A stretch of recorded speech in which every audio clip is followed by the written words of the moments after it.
Why German pilots feared the red tails until it was too late. The first time they saw the red tails, the German pilots laughed. It was 1944, somewhere over the burning skies of southern Europe.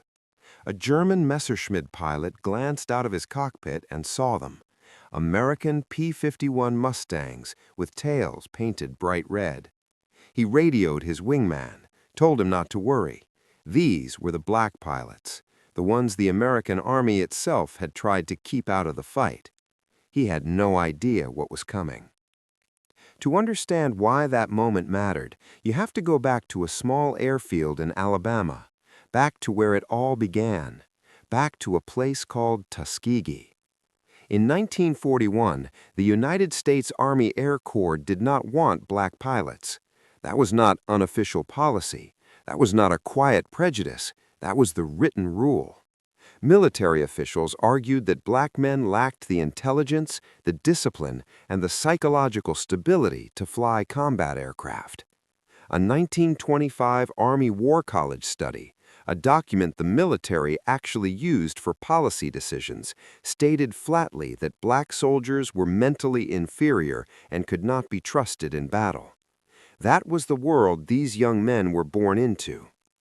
But something happened in 1941 that the Army did not expect. Political pressure, civil rights organizations, and a group of stubborn, determined black men who refused to accept the verdict forced the Army to open a training program.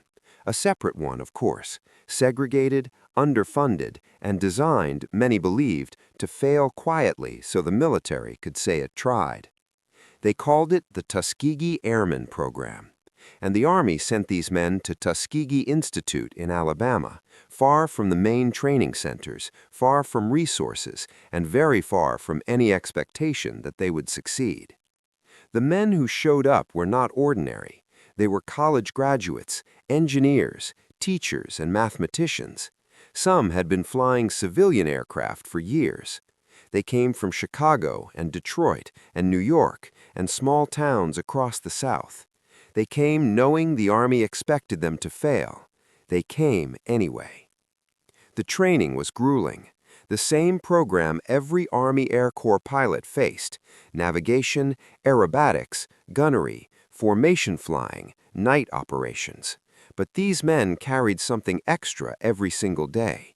They flew knowing that back home, in the towns surrounding the base, they could not eat at the same lunch counters as the white mechanics who worked on their planes. They trained knowing that if they washed out, people in power would say, "See, we told you so." Every flight was personal. Every landing mattered more than just the grade in a logbook. The first class graduated in March 1942, 5 pilots. 5 men the Army had no real plan for. The 99th Pursuit Squadron was formed, and for a long time almost nothing happened. They trained, they waited, they were kept stateside while white pilots shipped out to fight. When they finally deployed to North Africa in April 1943, they were under the command of a man who did not believe in them. Their early operations were cautious, limited, and watched under a microscope. When the results were middling, a report was written. It circulated to senior command. It suggested the 99th Pursuit Squadron lacked aggressiveness, lacked the fighting instinct. The recommendation was to disband the black air units entirely. That report landed on the desk of General Hap Arnold, the commanding general of the Army Air Forces. If he had signed it, that would have been the end. The Tuskegee Airmen would have become a footnote, a failed experiment. Proof, the Army would have said, that integration was a mistake. He did not sign it. Instead, the data was reviewed. Actual combat statistics were examined, and what the numbers showed was that the 99th was performing at roughly the same level as comparable white squadrons at the same stage of deployment. The report was challenged, and the 99th stayed. That near-death moment for the program lit something inside the men who knew about it. Word traveled. The threat had been real. The fight was not just in the sky anymore. It was in conference rooms and memos and the slow, grinding machinery of institutional resistance. These pilots were not just flying for America, they were flying for the right to exist in the fight at all. By early 1944, the four squadrons, the 99th, 100th, 301st, and 302nd, were consolidated into the 332nd Fighter Group, and they were given a new assignment that would change everything: bomber escort. This was not glamorous work. In the skies over Europe, American heavy bombers, the B-17s and B-24s, were being slaughtered. The Luftwaffe had studied American tactics and developed a brutal counter. German pilots would wait for the escorting fighters to run low on fuel and turn back. Then they would hit the bombers. Head-on attacks, rolling through the formations, killing crews by the dozen. Bomber crews knew the math. If you flew enough missions over Germany, the odds said you would not come home. And they had a dark wisdom about escort fighters. The men in the fast, sleek planes that flew with you for a while and then peeled away just when the danger got serious. They did not trust the escort fighters. Then the Red Tails showed up. The 332nd Fighter Group, under the command of Colonel Benjamin O. Davis, Jr., adopted a simple and radical philosophy. They would not leave the bombers. Not for glory, not for extra kills, not to chase a German fighter climbing for altitude. They would stay with the bombers until the bombers were safe. This was not what fighter pilots were trained to want. Fighter pilots wanted kills. Aerial victories were the currency of status in the air war. The aces, the heroes, the men with the long kill lists, those were the legends. Chasing kills meant leaving the bombers. Davis said no. He told his men that their mission was protection. Every bomber that came home was a victory. Every crew that landed was a win. The Germans wanted the escorts to chase. The Germans wanted the formation broken apart and the bombers alone and vulnerable. His men would not take the bait. The bomber crews noticed immediately. The Red Tails stayed. Through flak, through fighter attacks, through the long, grinding runs deep into Germany, where the air was thick with smoke and metal and every radar installation in the Reich was tracking you, the Red Tails stayed. Word spread through the bomber groups in ways official reports never could. Crews started requesting the Red Tails. They wanted those painted planes on their wing. Some crews refused to fly missions unless the 332nd was assigned as escort. That was the reputation these men built, not through press releases, but through the simple, terrifying act of staying when everyone expected them to run. The Germans had to adapt.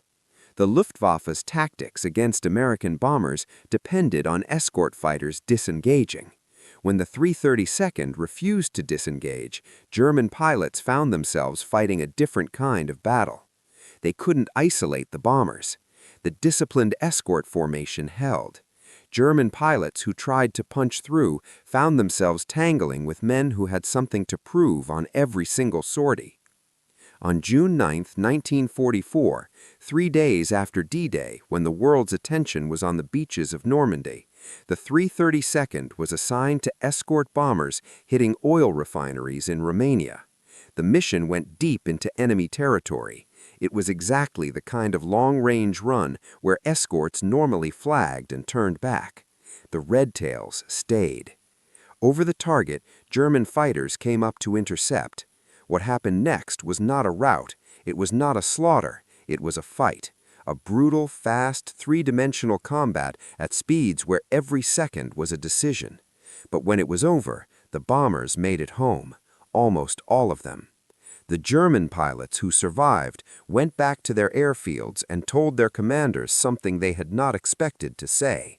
These escorts don't leave. That summer, the 332nd flew one of the longest escort missions of the war, a run to Munich, deep inside the heart of Germany. The kind of mission where losses were expected, planned for. The kind of mission where squadron commanders got quiet when they looked at the maps the night before. The bombers came home. Not a single bomber was lost to enemy fighters that day. Let that number sit for a moment. A mission to Munich, into the defended interior of Nazi Germany, against the Luftwaffe, which had been killing American bombers at a rate that gave commanders nightmares. And not one bomber lost to fighters. The German pilots who flew that day were not amateurs. The Luftwaffe in 1944 was still formidable. Depleted, yes. Short on fuel, yes. But the men still flying were experienced, skilled, and fighting for their country's survival. They were not laughing at the red tails anymore. What Benjamin Davis had built was not just a skilled fighting force. He had built a culture. In a world that celebrated individual kills and personal glory, he had built a team that measured itself by something harder to count: the number of men who came home because the 332nd was there. The men of the 332nd flew over 1,500 combat missions. They destroyed more than 260 enemy aircraft in the air and on the ground.